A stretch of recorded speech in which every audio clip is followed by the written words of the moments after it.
Javier, sí, no solo vamos a evacuar dudas, sino que vamos a traer mucha esperanza con lo que vamos a hablar junto al doctor Ventura Simonovic, que es jefe de sección de farmacología de aquí de la clínica del Hospital Italiano, porque se ha creado un suero que va a permitir detener al síndrome urémico hemolítico. Es correcto.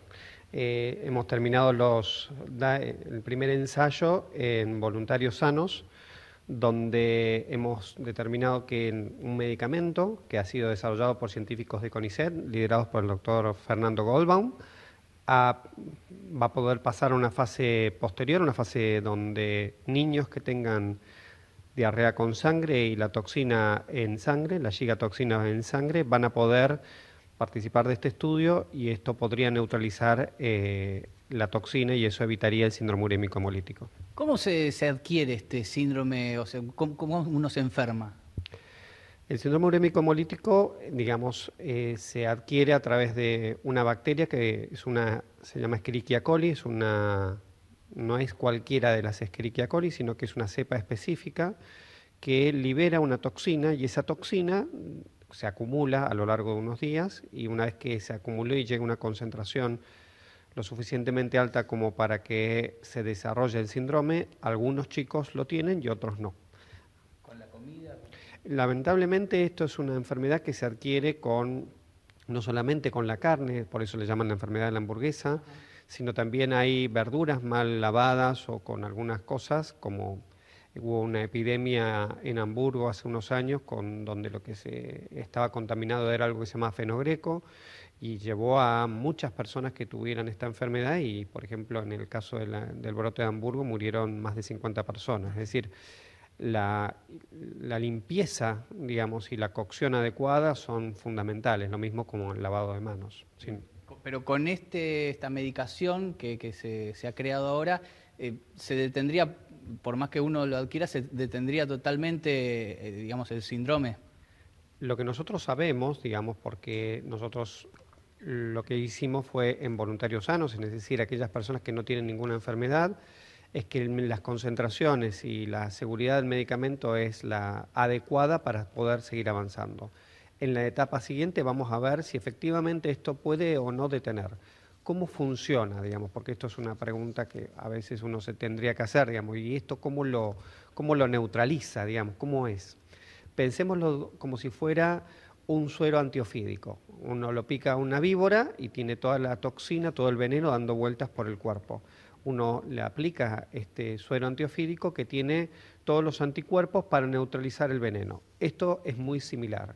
Una persona que se infecta, digamos, básicamente un niño, porque es una enfermedad que afecta básicamente a niños, tiene esta toxina en el cuerpo, que es como si fuera un veneno, y lo que haría este suero es neutralizar esa toxina, evitando que, como les contaba antes, en ese periodo donde esa toxina va concentrándose, se anularía la toxina, evitando que entonces exista el síndrome urémico hemolítico. Javier, te escucha el doctor Simonovic. Doctor, ¿cómo le va? Buen día, gracias por atendernos. A ver, Buen es día. muy interesante lo que usted está contando y obviamente la alegría de que este suero se ponga en práctica.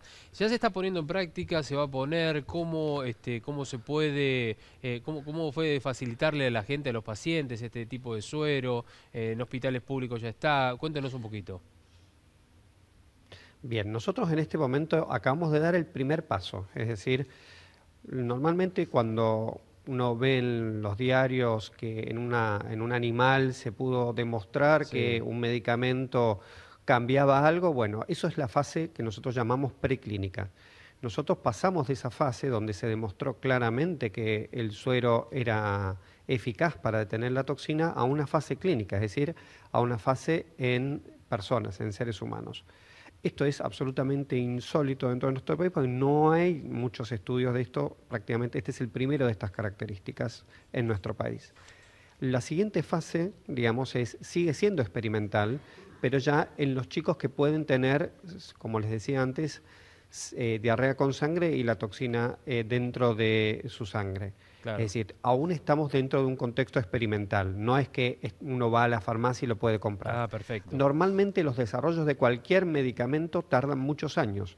En este caso, si todo anda bien, si todos los ensayos concluyen como deben concluir, dentro de 2 o 3 años esto podría estar disponible dentro de los diferentes hospitales, no solamente de nuestro país, sino también en el mundo, porque no hay hoy un tratamiento en el mundo para esta enfermedad. Claro, bueno, es bueno lo que han logrado ustedes y sobre todo lo que nos está explicando usted también a propósito de esta vacuna. Ojalá y crucemos los dedos que todo se encamine para que dentro de la brevedad, que usted dice 2 o 3 años, ya esté instalado. Y ¿sabe qué quería preguntarle? Y quería detenerme en el tema de los alimentos, que también muchos lo conocen pero no lo ponen en la práctica.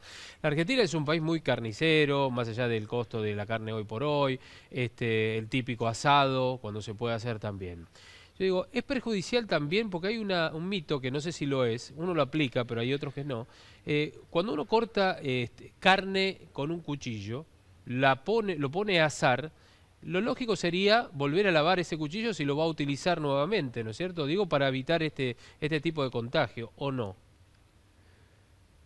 A ver, hay como 2 partes en esto que me está comentando. La primera es que todo lo que tiene que ver con carne cruda Sí. debe estar dentro de una tabla especial o una tabla que se tenga que lavar cada vez que se va a utilizar, y lo mismo todos los herramientas o todos los cuchillos, todo lo que tenga que ver con la carne cruda.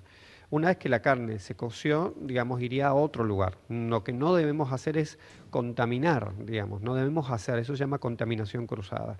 Uno no debe meter en un lugar donde hay cosas crudas, cosas que están cocidas, digamos. Entonces, Sí. tomando esta precaución, uno evita, digamos, la contaminación. Ujú.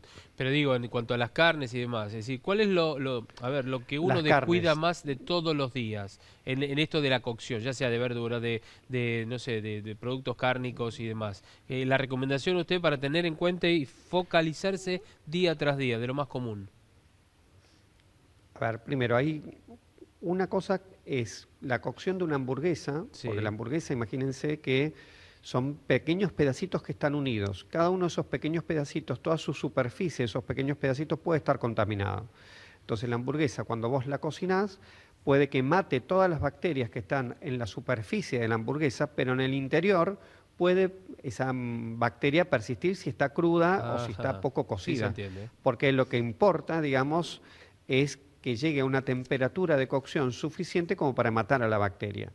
Entonces, si yo agarro un pedazo de asado, el pedazo de asado, todo lo que es la superficie, puede estar contaminado por la bacteria, pero si lo cocino adecuadamente, lo que es la superficie va a matar a toda la bacteria. Ahora, en el centro del asado es muy poco probable que esté la bacteria, porque es como llegar al centro de un músculo que no está roto, entonces la bacteria no llega hasta ahí. Claro. Entonces, una cosa es la hamburguesa y otra cosa es la carne.